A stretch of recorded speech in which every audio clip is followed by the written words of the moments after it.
যাচ্ছি, এটা কিন্তু একটা অদ্ভুত ব্যাপার। কারণ কার্টুনের ক্ষেত্রে যেমন বলছি বাধা নিষেধ নাই, সেরকম মানে আপনার বক্তব্যটা আপনার পেশ করাটাই হচ্ছে প্রধান কাজ। আপনার আইডিয়াটা, চিন্তাটা আপনি কিভাবে কোন দৃষ্টিভঙ্গি থেকে দেখছেন, এটাই প্রধান কাজ। সেক্ষেত্রে শুধু মানুষের বেড়াজালে আটকে রাখলেও কিন্তু কার্টুনকে হবে না। মানে আপনি আপনার যে কোনো রকম বক্তব্য কিন্তু আপনি যে কোনো মানে পশু পাখি বলেন আর অবজেক্ট বলেন, বস্তুগত জিনিস দিয়েও কিন্তু কার্টুন করতে পারেন। যেমন উদাহরণ দিয়ে বলি, ধরেন আপনার এখন চালের দাম বেড়ে গেছে, সেই একটা বক্তব্য আপনি পেশ, বা চালের দাম কমে গেছে, সেই একটা বক্তব্য আপনি পেশ করবেন, সেটা যে দুইটা মানুষ কথা বলছে এভাবে পেশ করতে হবে এমন কিন্তু কথা না।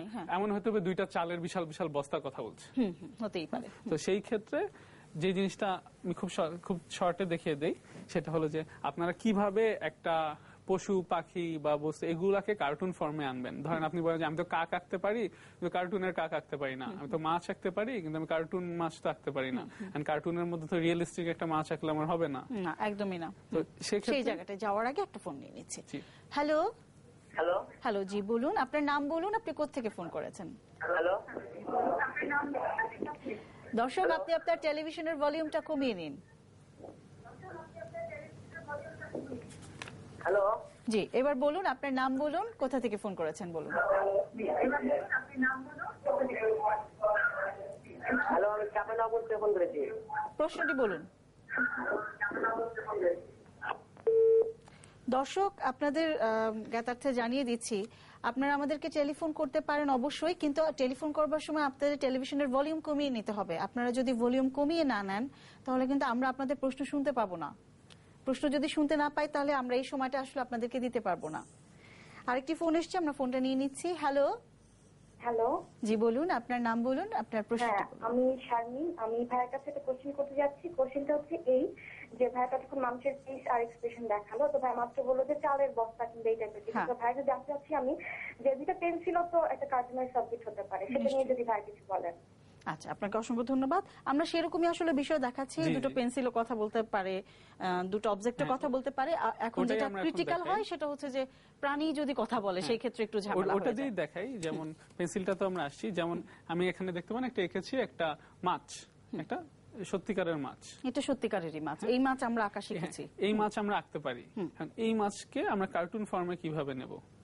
খুব সহজভাবে যেটা করা যায়, যে আমরা কার্টুনে যে চোখ নাক মুখ শিখেছি পানির মধ্যে যদি আমরা সেগুলো অ্যাড করি না, দেখা যায় যেটা খুব সহজে কার্টুন হয়ে যায়। যেমন আপনাকে আমি দেখাই, এই মাছটাকেই আমি যদি এখন একটা কার্টুন চোখ দেই, হ্যাঁ, তারপরেই তাকে যদি ওরকম একটা কার্টুন মানুষের ঠোঁট লাগিয়ে দেই, আচ্ছা, তারপরেই তার যদি এরকম বড় বড় একটু বড় করে তার কি বলবো মাথা দিয়ে দেই, লেজ দিয়ে দেই, এ কিন্তু একটা কার্টুন মাছ হয়ে গেল, নাকি হয়নি? আচ্ছা, হ্যাঁ তাই তো। তারপরে আমরা আপু যেটা বললেন ফোনে, যে আমরা একটা দুইটা পেন্সিল কথা বলছি, হতেই পারে যে তাদের freedom of drawing, freedom of writing নিয়ে দুইটা পেন্সিল কথা বলছে, বা ধরেন একটা পেন্সিল বা একটা রাবার কথা বলছে, সেটা যদি আমরা আঁকি, প্রথমে ধরেন আমরা একটা পেন্সিল আঁকলাম,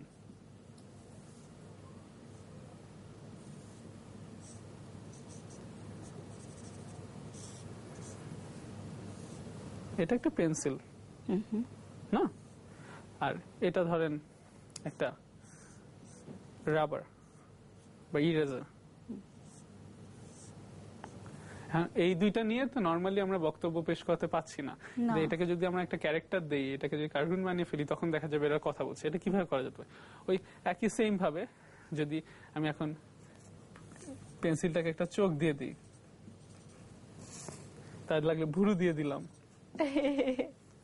তারপরে সে হয়তো কথা বলছে, একটা হাসি দিয়ে দিলাম, যদি দরকার হয় দরকার পড়লে তার হাত দিয়ে দিলাম, মানে কোনো বাধা নেই। কিন্তু এই রাবারটাকে একটা চোখ দিয়ে দিলাম, সে কিছু একটা বলছে, তাদেরকে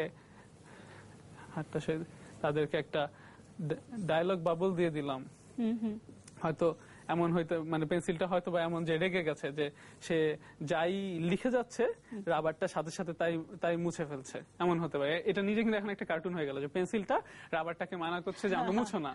এটা কিন্তু যে আপনারা উদাহরণ দেখতে পাচ্ছেন যে আপনার একদম বস্তুগত জিনিস দিয়ে আপনি কিন্তু আপনার বক্তব্যটা পেশ করছেন যে আমরা যা লিখছি, এটা হয়তো পেপারের ক্ষেত্রে যে আমরা যা সত্যি ঘটনা যা যেভাবে বলছি সেভাবেই আমাদের বক্তব্য পেশ করতে দাও, এটা চেঞ্জ করো না বা মুছে ফেলো না। ধরেন এটাই আপনার একটা কার্টুন হয়ে গেল।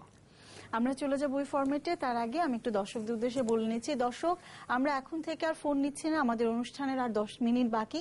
চলুন দর্শক আমরা দেখি আমাদের শিক্ষক আমাদের আর কি ক্যারিকেচার শেখান। তো ওইটাই তাড়াহুড়ো করে দেখিয়ে দিই যে একইভাবে ধরেন সাপের চোখে কার্টুনের চোখ, কার্টুনের মুখ সাপ। কার্টুনের কুকুর কিন্তু কিছুই না, ওরকম কার্টুনের মতো করে চোখ দেওয়া। ওই মাছ, এই আমরা যে মাছটা দেখলাম, এই কাকটা যদি দেখাই, কাকটা দেখাই যে এরকম করে বড় চোখ দিলাম, একটা এরকম বড় ঠোঁট দিলাম, দিয়ে এরকম তার ডানাটা দিলাম। আচ্ছা আর একটু ছোট করে দেখাই, আমরা একটু ছোট করে দেখি, তাহলে আমাদের ফ্রেমে হয়তো চলে আসবে। যে এই যে তার চোখ দিলাম, মুখ দিলাম, এই যে তার ডানাটা দিলাম, এই যে তার হয়তো এই যে তার লেজ, এই দেখেন একটা কাক হয়তো গাছের ডালে বসে আছে। বাহ, লাগলে তার ভুরু দেন, এক্সপ্রেশন দেন, যে হয়তো সে বসে বসে চিন্তা করছে যে ব্যাপারটা কি। তো সেটা থেকেই অর্থাৎ আমরা যদি পশু পাখি আঁকতে চাই, আমরা যারা আঁকতে পারি একটু একটু ফরম্যাটটা এঁকে আমরা মানুষের যেটা শিখেছি চোখ ঠোঁট ওগুলোকে বসিয়ে দিলে কিন্তু কার্টুন আকারে আমরা পেয়ে যাচ্ছি। কিভাবে আরো এক্সাম্পল রেখেছি দেখেন, যে একটা মগ কথা, তার মগের মধ্যে চোখ নাক মুখ বসিয়ে দিয়েছি। একটা বাদামে দুটো চোখ, বাদাম তার কথা বলছে যে তাকে ছেলে কেন। একটা বেলুন, সে উড়ে যাচ্ছে, সে কথা বলছে। দুটো গাড়ি যেমন হতে পারে, তার সামনের হেডলাইট দুটোকে চোখ বানিয়ে দিয়েছি, আবার পাশের গাড়িটার সামনের স্ক্রিনটাকেই আমরা চোখ বানিয়ে দিয়েছি, যে দুইটা গাড়ি সিগন্যালে দাঁড়িয়ে কথা বলছে। আবার ধরেন একটা জিরাফের গলাটাই বেশি চিকন করে দিয়ে ভেঙে দিয়ে মেইন শেপটাকে ভেঙে আমরা একটা জিরাফ বানিয়ে নিয়েছি, একটু উইয়ার্ড করে আঁকা। একটু ধরেন ঘোড়া যদি প্রথমে অ্যাকচুয়ালি ঘোড়া যদি আপনি আঁকতে পারেন, তখন ওই ঘোড়ার শেপটাকেই আপনি ভেঙে আপনি একটু এক্সাজারেট করে তখন দেখা যাবে যে আপনি ঘোড়ার কার্টুনটাকে কেউ তার একটা বক্তব্য দিয়ে দিতে পারছেন। আচ্ছা, তার মানে এইভাবে কিন্তু আমাদের ঘোড়াটা এইভাবে মেইন ব্যাপারটা হলো আমাদের কাছে একটা রিকোয়েস্ট এসেছে ভাষান টেক থেকে, উনি দেখতে চেয়েছিলেন ঘোড়ার ছবি, কুকুরের ছবি। আচ্ছা, কুকুরের কার্টুন আঁকতে গেলে ধরেন ওই একইভাবে একটা কার্টুনের চোখ দিলাম, একটা কুকুরের নাক তো সামনের দিকে থাকে, এরকম করে করে হয়তো তার এরকম নাকটা এরকম একটা গোল দিয়ে এঁকে দিলাম, তার মুখে মানুষের একটা হাসি দিয়ে দিলাম, দিয়ে তার হয়তো কুকুরের জিভ বেরিয়ে থাকে, জিভটা বের করে দিলাম, তারপরে কুকুরেরও ভুরু দিয়ে দিলাম, যদিও কুকুরের ভুরু থাকে না, এটাই হলো কার্টুনের ব্যাপার। তারপরে তার এরকম কান দিয়ে দিলাম, দিয়ে তারপরে তার পেছনে এরকম লেজ বের করে দিলাম, দিয়ে তার এরকম, যেহেতু সময় নাই তাই আমি একটু তাড়াতাড়ি করে দেখাচ্ছি, যে এরকম হাত পা দিয়ে দিলাম। খুব সহজে আপনারা খুব সহজে, তারপরে আমরা শুরু করছি কিন্তু দেখেন চোখ থেকে অনেকটা, কারণ কার্টুনের সবচেয়ে বড় বেশি এক্সপ্রেশনের জায়গা হচ্ছে চোখ। যার উপর ডিপেন্ড করে, হয়তো আপনি চেহারা শেপটাও এঁকে নিতে পারেন আগে, আবার চোখ বসাতে পারেন তাতে, আবার চোখটা এঁকে নিয়ে তার উপরে শেপটাও বসাতে পারেন।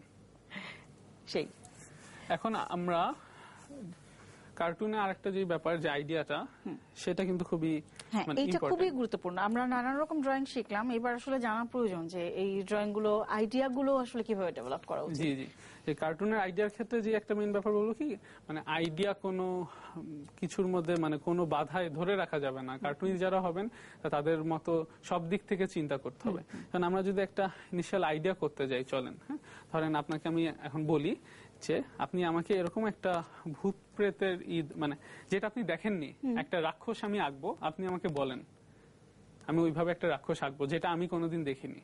আচ্ছা, রাক্ষস চোখ থেকে নাক থেকে যে কোনো জায়গা থেকে শুরু করতে পারেন, কিরকম আঁকবো, চোখটা কেমন হবে, কয়টা চোখ হবে, বড় বড় চোখ হবে, অনেক বড়। আচ্ছা, অনেক বড়, কয়টা চোখ হবে?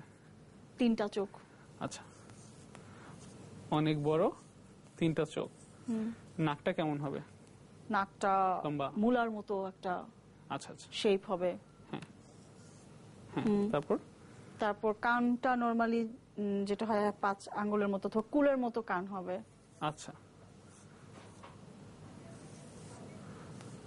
দাঁত থাকবে, অনেকগুলা দাঁত বের হওয়া থাকবে, সুচালো। সুচালু দাঁত থাকবে, আচ্ছা, জিভ থাকবে।